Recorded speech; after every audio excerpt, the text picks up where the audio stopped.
Bien. Une fois de plus, je demanderai au photographe d'abord de bien vouloir s'asseoir, ce qui signifie vous aussi, monsieur Devant. Merci. Once again, I would ask the photographers to please sit down so that we can start the press conference. Also, please sit down. Oi! Thank you. And also, during the press conference, as the press conference is broadcast live on television, please do not use your flashes. Your work interferes with that of the camera crews. Also, before I introduce the people here at this panel, I would like to remind you that there are two ladies in gray in the aisles. They have microphones. When you want to ask a question, please raise your hands and allow for time for the microphones to reach you. Also, when you get the microphone and want to ask your question, please stand up and so that the camera could spot you and introduce yourselves. Just a second. And I would like immediately to introduce the people who are here at this panel, who are in various capacities connected with the film that you saw this morning. Mr. Spike Lee's Do the Right Thing. On the very, very far left, a man we had already seen in Cannes in Jim Jarmusch's Strangers in Paradise. He was also a pain in the neck in Barry Levinson's Good Morning Vietnam. He plays the younger brother, Mr. Richard Edson.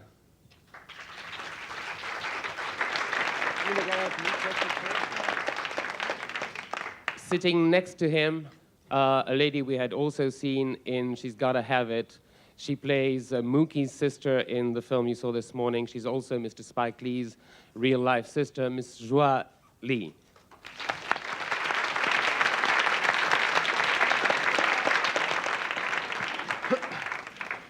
We don't have enough time nor enough superlatives to introduce the couple that sits next to me. Mr. Ossie Davis was probably the man who revived, quote-unquote, black cinema with Cotton Comes to Harlem.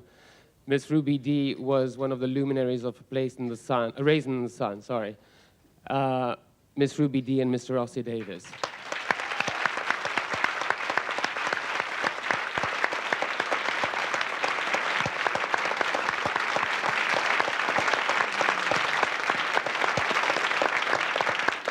And last but certainly not least, the director, Mr. Spike Lee.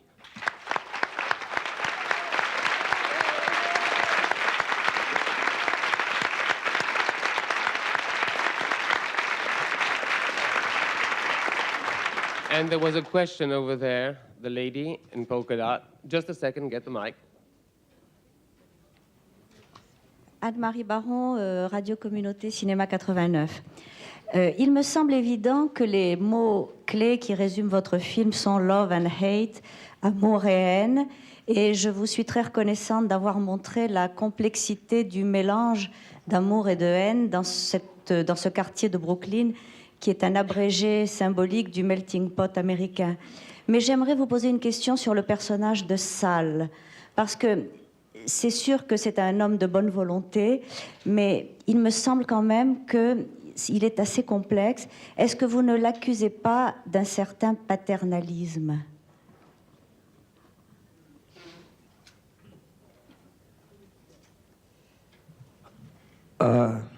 Yes, Sal was a racist too. And I mean, when he has that conversation, with Pino, he says, you know, I've been good to these people. These people grew up on my pizza. And anytime being a black person, you hear the term, these people, it's another word for black or nigger or something like that. I think it's also important that his son Pino, the racist, you have to think about where did he get that racism from? That did not just come out of the thin air. A lot of that stuff he got from his father. He got that from his home. He got that from Sal. So also when the conflict starts, all of a sudden, I'm gonna kick your nigger ass. Go back to Africa. We ain't in the jungle. I mean, all this stuff was beneath the surface, and it took the hottest day of the summer and this conflict to bring it out. But before I answer another question, I'd just like to say is, it's a coincidence today is Malcolm X's birthday. He would have been 64. And also mentioned Ozzie Davis gave Malcolm's eulogy at his funeral. Next question. Madame? Rottenbühler dialogue. Here, monsieur. Okay. I would like to pose the question, Miss Lee. Towards the end of your film, your brother is using words of Malcolm X.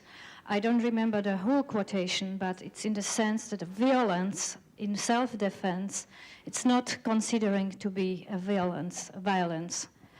To me, it seems to me that everybody in the movie have really a reason for self-defense in this case.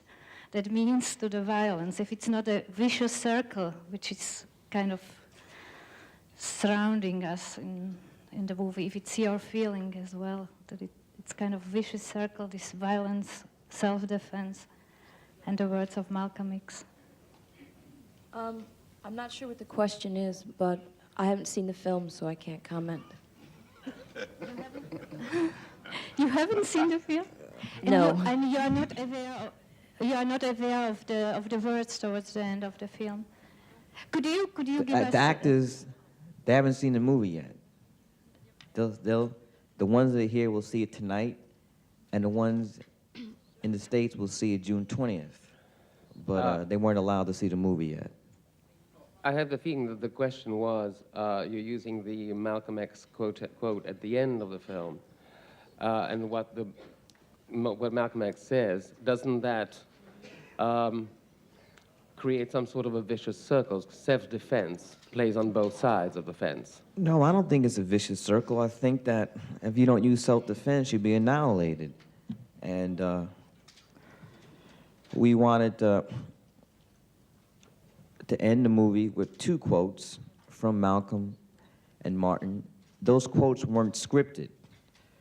At the end of the movie, during post-production, the ending still wasn't right. We needed something that would dot the I, that would make the film come complete circle, that would make it satisfying. And we came up with the ideal of using the two quotes to complete the thread that had been woven throughout the whole film of Malcolm and Martin. I think it would have been a disservice to either one to only use one quote. We use both. I think that in certain times, both philosophies and approaches can be appropriate. But in this day and age, in the year of our Lord, 1989, I'm leaning more towards the philosophies of Malcolm X, and that's why we chose that quote to end the movie with than with the Dr. Martin Luther King quote. I mean, his stuff, nonviolence, all that stuff, had its time, and I think there's still times where it's appropriate.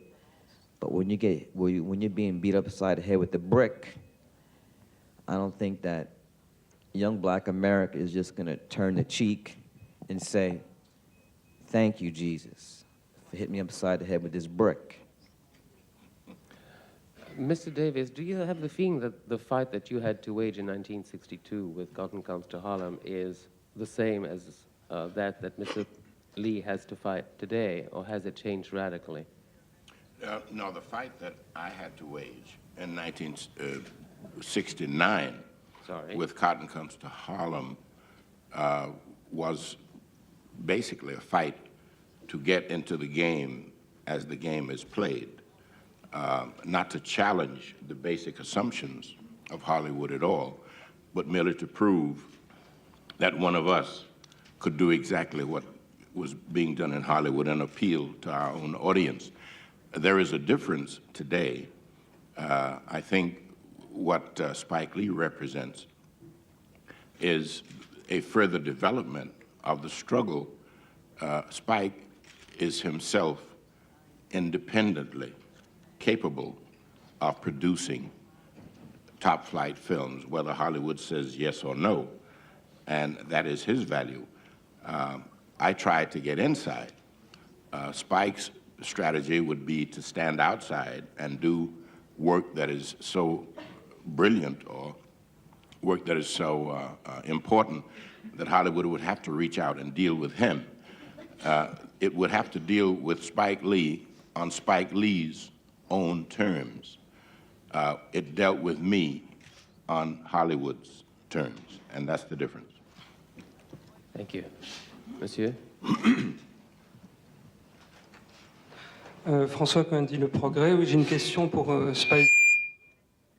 Une question pour Spike Lee, dont j'ai trouvé le film formidable par le sujet et le traitement.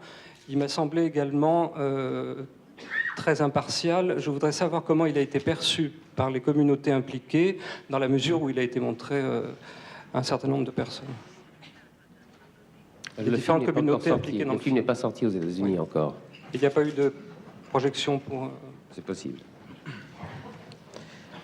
The movie hasn't opened yet. It will open in the States on June 30th, and I think it will open here in Europe before then. But I think that was very partial to all the characters in the film. I think that what you're really talking about is that this film was told from the point of view of a black person, and I am black, and Alan Parker told the story of the civil rights movement from the point of view of a white director. Spielberg told The Color Purple from the view of a white director, and so therefore I should not be criticized for telling my films through the point of view of a black director. That's what I am. So that's it. Question là-bas. Can you explain what do you think about black music, about Public Enemy and the rap? Public Enemy and rap? We knew that we would need a song in this film that would be played throughout by the character Raider Rahim. We knew that it had to be an anthem-like song, it had to be an angry song, and it had to be a militant rap song. And only group I knew of that could perform that song would be Public Enemy. I approached them to do it. They wanted to do it and fight the powers in the movie 15 times. Is that a directorial decision not to have the song translated, subtitled, I mean, at the beginning? Yeah, we were thinking about that, going back and forth, and we decided not to subtitle it. But the film's release, we might think again, and then we might subtitle it, especially at the beginning when the movie opens in the opening credit sequence. But we thought that might detract from the credits. So it's something that we really have to still think about before the film is released overseas, because the lyrics are very important, and the audience that does not understand English will be missing something very important if they don't get what is being said and the content of the lyrics of Fight the Power. Question là-bas. Monsieur? Sylvain Garel, Écologie, Cinéma 89. Monsieur Spike Lee, pour revenir à Malcolm X, vous avez dit tout à l'heure que la citation avait été faite en post-production. Est-ce que vous pensez que si ça avait été écrit dans le scénario, vous auriez eu des problèmes avec les producteurs? Et d'autre part, est-ce que vous pensez que, comme le pensait Malcolm X, que d'être noir aux États-Unis, c'est d'être en situation de légitime défense?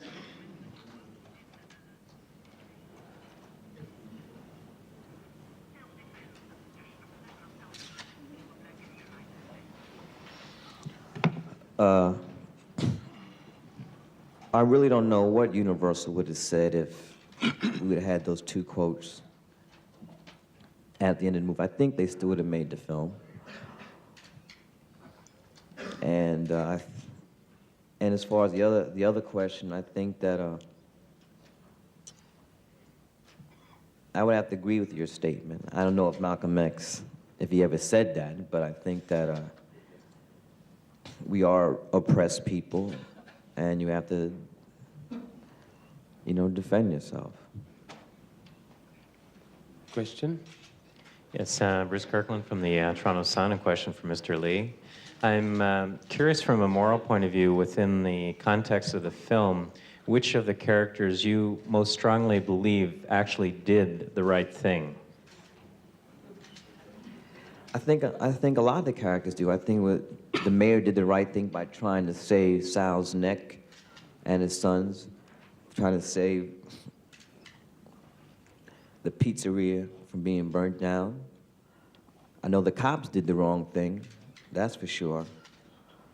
And what's sad is that they continue to do the wrong thing and nothing ever happens.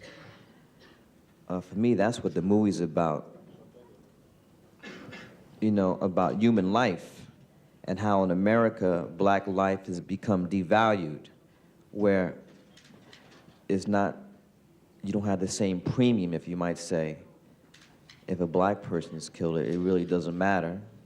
It's just another case of niggers killing niggers, and it might make a small space, a couple sentences on page 38 of the daily newspaper. Monsieur. Trevor Johnston, The List, Scotland. I'd like to ask Mr. Lee, I'm afraid I don't remember the character's name, but the guy with the stutter who carries the photos... Smiley, sorry. The guy who carries around the photos of Malcolm X and Martin Luther King. Why did you decide to bring the figures of those two major figures into the film through a character who might be seen to have some kind of disability, or that might be in some way, you know, breaking a sacred cow or something? 2 or 3 years ago, I saw that photo for the first time, and it just stuck in my mind. That is the only known photograph together, or both of them, and the only time they're known I've ever met. And I just stored it away, knowing that one day I would be able to use that in a movie. The character of Smiley, I had recently seen Fences, which is a Pulitzer-winning play written by August Wilson, and there was a character in it called Gabriel, and he was kind of like retarded, and I liked that character a lot. Smiley was not written in the script at all. Roger Smith, who plays Smiley, was calling me every day trying to get a part in the movie. And finally, he wore me down. I was in Los Angeles, and he tracked me down at the hotel, and he knocked on the door, and he was there, and I said, okay, okay. If we could come with a character that will fit into this film, and it won't seem like it was just stuck on, then you could be in the movie. And together, we came up with this character of Smiley. Question here. Yes, Gail Garnett, Village Voice, New York. Mr. Lee, I am a Canadian who's been living in New York for the last while, and for me, your film not only most accurately, but perhaps is the only accurate representation of what I've perceived to be the interracial and multiracial reality of New York at this time. And it's been my sense that it's all going to come down this summer, that this summer is going to be a mess. And your film seemed, when I say a mess, I mean a lot of people are going to get hurt.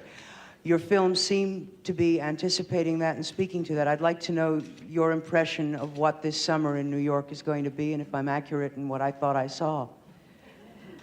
I see Mr. Pollack getting fidgety back there. Because of your film, by the way. Your film speaks to the reality. It's not causing it. Yes, I mean, anything that happens this summer will not happen because of this movie. I mean, we anticipated this. We wanted the film to come out this summer. Last summer was the hottest summer in New York City in a long time, and nothing really happened. I think that what makes this summer important is that in November, there's going to be an election for the mayor of New York City. And Mayor Ed Koch has been the mayor for the last 8 years. And this is going to be a very bitter race. The primary is September. And what the mayor has accomplished in the last 8 years is divided the city down the line into black and white. New York City is very polarized, and that's the way this election is going to be run too. It'll probably be hot again this summer. And if anything happens this summer, it won't be because of this film, it'll be because cops killed somebody else for no reason. but it won't be because of Do the Right Thing. But you have been quoted in the American press as having said that you hope certainly that this film, even single-handedly if it has to, will defeat Ed Koch. Thank you very much. Well, I don't know if it's going to defeat Ed Koch, but I think that it's going to help put a lot of light on his last 8 years in office, and it will have some influence. I mean, but people still going to have to get out and register to vote. Madame? Oui, Viviane Nortier, La Dépêche du Midi. C'est une question pour Monsieur Spike Lee. En général, les films militants sont des films manichéens. Vous n'êtes pas toujours très tendre envers les Noirs. En particulier, il m'a semblé voir une critique de l'attitude un peu passive des Noirs. Quand vous faites dire aux trois personnages qui sont assis, il y en a un qui dit « Oui, les Noirs vous dites toujours, toujours, je vais faire quelque chose » et vous restez toujours assis au coin de la rue. Alors, est-ce qu'il y a bien cette critique ?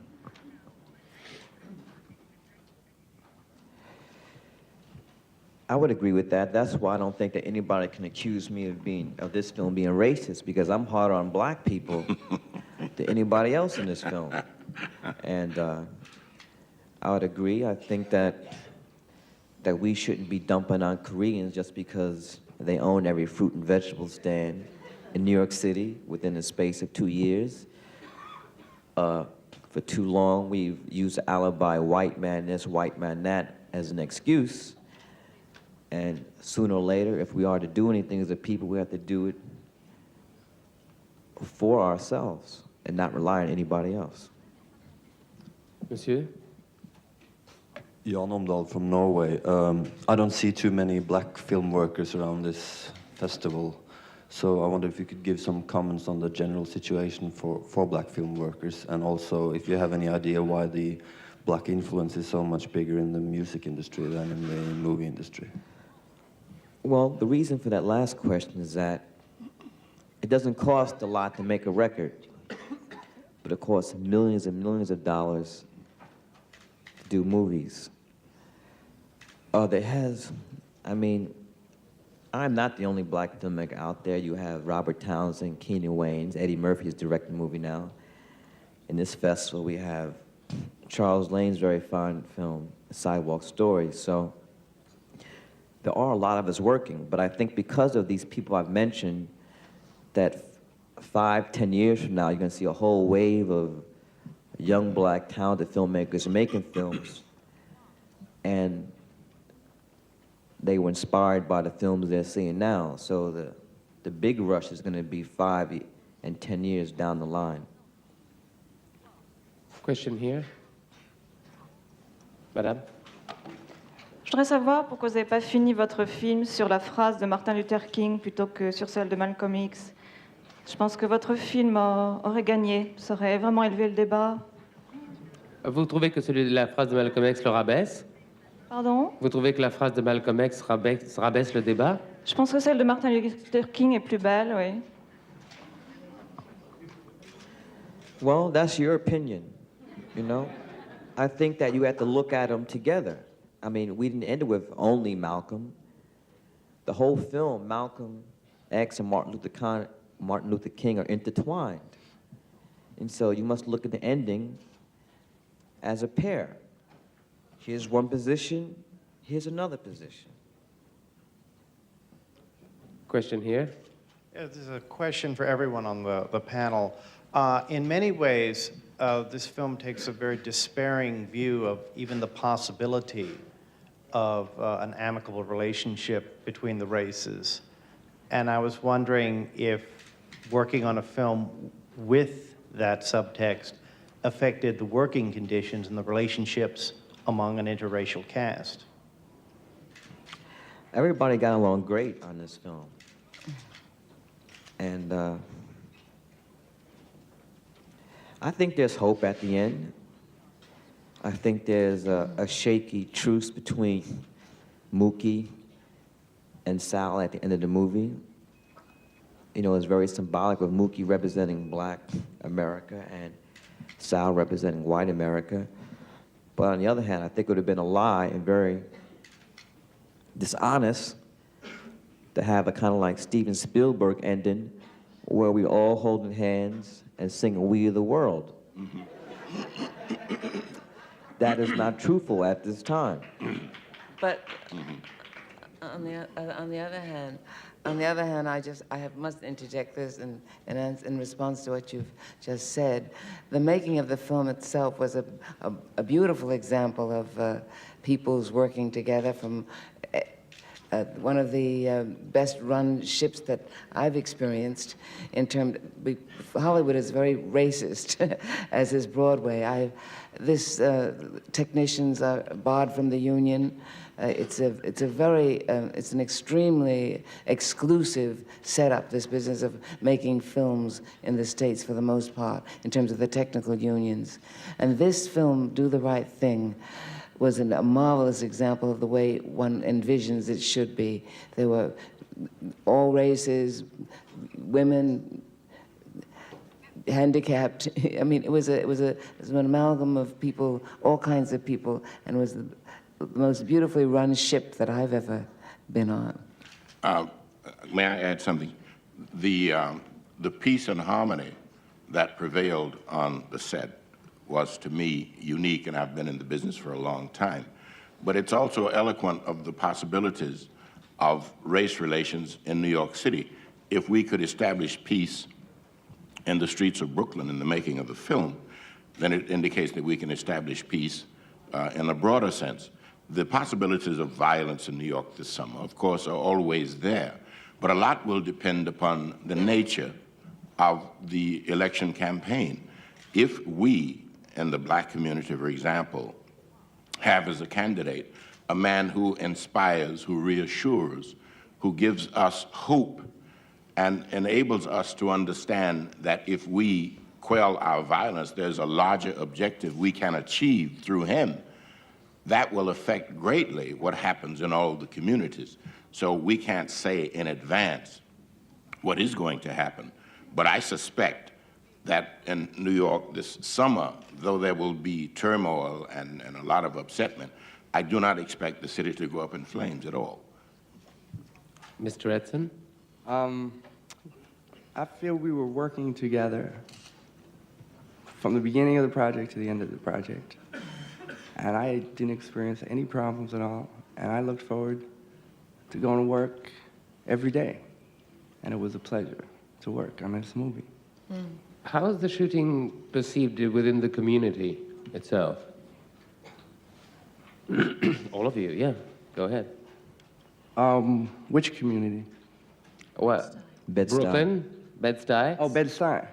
I think the people were they were very cooperative, and they were thrilled to have a movie being shot in their backyards. I think it was more than being thrilled. I think that the community had a sense of participating in something important that gave it its own sense of importance. It was a community having invited the attention of the world and therefore structuring itself so that the behavior of the community itself might look good to the outside. It's a prime example of what we need to do to regenerate the communities that we're talking about. Give the people inside something to be proud of, to participate in, to regenerate or generate some sense of hope in these communities. And this was true of the Bedford-Stuyvesant area where the film was made, which is one of those, quote, pathologically deprived communities.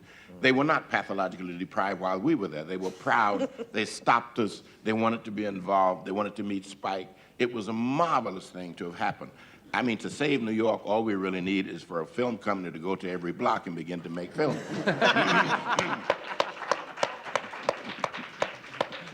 Sir? John Harkness, Now Magazine, Toronto. Mr. Lee, I have one question, which is, why did you feel it necessary to have Mookie precipitate the final riot at the end? It would have been too easy for the audience for a character like Bugging Out to do that, because that was expected. Also with a lessened effect, because up to that point, I think for a lot of the white audience, that this is one character in the film that they can identify with. I mean, they're not going to like Bugging Out. He's a troublemaker. They're not going to like Raider Rahim. I mean, everybody has these, you know, preconceived notions of these black youths, these angry, insane, murderous, rapist, mugging black youths that terrorize inner city America, walking around these giant radios with their rap music blasting. It would have been too easy to have somebody like that throw the garbage can through the window. So it's a big surprise. And so we get you, because it's like, throughout the beginning of the movie, Mookie is a nice young black character, the one that you wouldn't mind having come over your house, or having to lock up your silverware and your color TV. And then in the last moment, he's the one that throws the garbage can through the window. Question over there. Bernard Boulade, Revue Voir, Montréal, Québec. J'aurais une question à Spike Lee. Votre film est très, très troublant et il parle surtout du thème des ghettos à New York. Je voudrais savoir si vous croyez que c'est possible de vivre de façon vraiment intégrée, que toutes les communautés puissent être intégrées à New York, dans différents quartiers, parce que votre film pose la question, il n'y répond pas à la fin. Et c'est vrai que c'est très inquiétant, c'est très troublant. Enfin, moi, je trouve que votre film pose un constat très, très négatif, enfin très pessimiste peut-être sur l'avenir. Et je ne sais pas, je voudrais que vous me répondiez à cette question. Est-ce que vous croyez vraiment que l'interracialité peut se vivre à New York? Est-ce que c'est possible? Est-ce que vous y croyez à ça? On dirait que c'est presque un rêve, ou du moins un idéal. Well, I don't think that we should just really hone in on New York City. This film is not about just New York City. This film is about the world.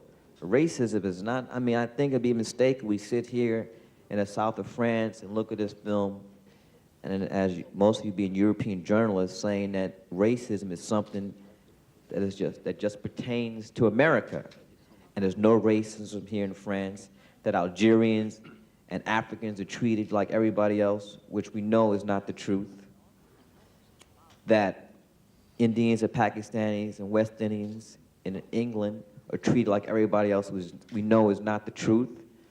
So don't just stick this on America. It's not just about Bedford-Stuyvesant, it's not just about Brooklyn, it's not just about New York or America, it's about the world. Racism is all over the world.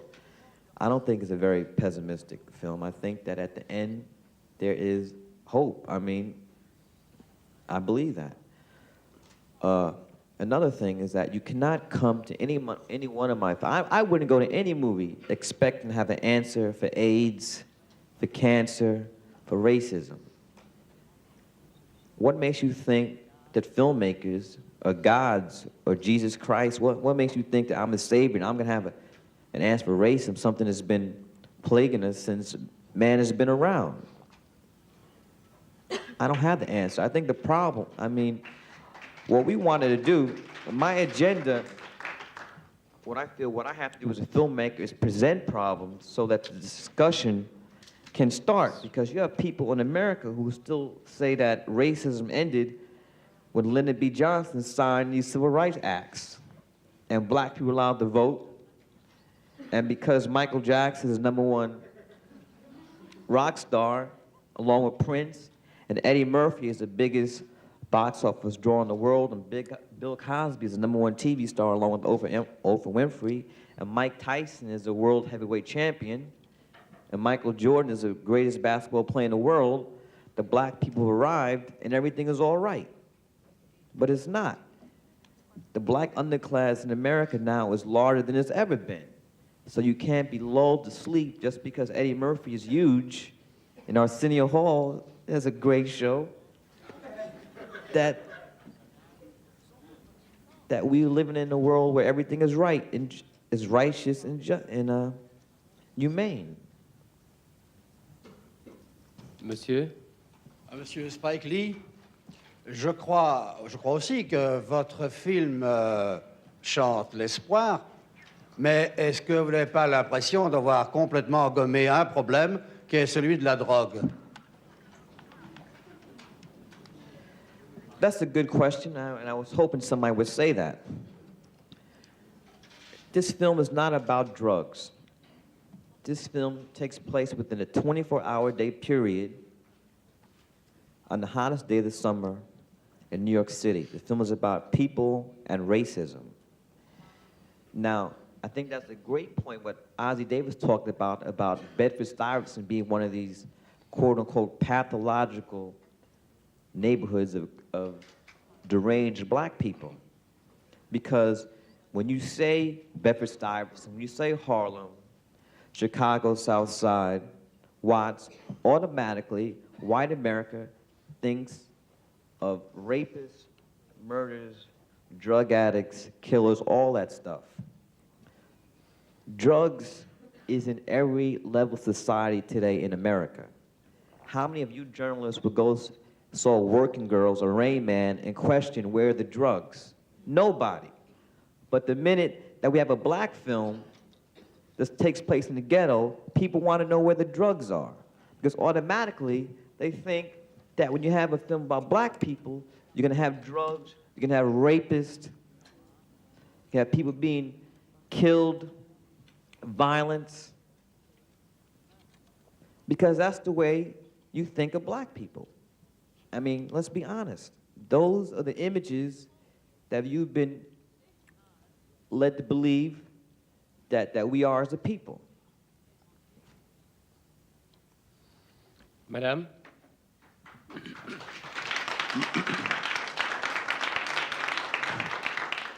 That was actually going to be my question, and it seems a glaring omission not to have the drugs. And you made this movie in Washington, D.C., in that neighborhood. I don't see how you could have left them out. But you have to realize, that once again, that this film is not about drugs. Drugs is such a big issue that you have to do an entire film about drugs. To have a subplot of drugs would be a disservice to the film. This film, racism is big enough for one film in itself. In fact, we could have 50 more films about racism. You talk about racism in the music industry, racism in sports, in corporate America. So let's just talk about the movie that you saw, not about what the movie wasn't about. One, that this was your idea, what you just said. Yes. Yeah. The film on drugs, do you plan ever to make it? Yes. Okay. The gentleman of Monsieur là-bas, Mr. Ebert. No, my question was already asked. Okay. Monsieur. I wanted to ask why Mookie picks up the money which he first wanted to give back to Sal, the $200, I think. Mookie picks up the money. The reason why I threw back the money was a matter of pride. Then there's a stalemate. And this is something that I had various discussions with executives at Universal about. They thought that it would make Mookie more heroic, he would have higher morals if he left the money there on the sidewalk. I felt that that would be untrue. I think that no young black kid in New York City, not especially when he knew his job is gone, Sal's has been burnt down to the ground. At that point in the movie, Mookie has decided that he has to be a better person, that he has to be a better father for his kid. And there was $200 laying there on the sidewalk, and he scooped it up. $200 is $200. True. Monsieur. Patrick Alexandre, le Drapeau Rouge. Je suppose que si vous avez choisi un acteur connu comme John Savage pour un rôle aussi bref, c'est que vous vouliez aussi qu'il représente quelque chose de caractéristique. Vous pouvez parler de ce rôle? Yes, John Savage really, his part had to do about gentrification. Gentrification is happening all over the United States. During the late 60s, early 70s, you had a phenomenon called white flight, where white people in droves left the inner city to move into the suburbs, to move away from crazy black folks, to move away from drugs, to move away from crime into the utopia of the suburbs. What they found out is that without black people following them, crime still followed them, drugs still followed them, and they got tired of commuting 2 hours into the city every day. So what you have going on all over the United States is a reclaiming of the inner cities, and it's really set up by the real estate companies, developers, where black people are being tricked, not all the time, but a lot of times they're being tricked into selling their homes for a price that is too low, and we're really being displaced. So systematically, the cities are being taken over once again, and black people being moved out to the suburbs, way, way out in the suburbs. So that's what the character John Savage plays. He's a young man, a white homesteader, who is tired of paying of the exorbitant rents in Manhattan, and he wants to own a home, and only affordable homes that are good are in black neighborhoods now, neighborhoods which, like I live in Fort Greene. Brooklyn has some of the best brownstones in New York City, and when my parents bought our home, it was 1969, it was a predominantly black neighborhood. Then we bought a house for like $75,000. Now, if you want to buy a brownstone in Fort Greene, it costs $400,000. And the neighborhood now is half white. Young white professionals are buying all these homes. Ladies and gentlemen, thank you very much.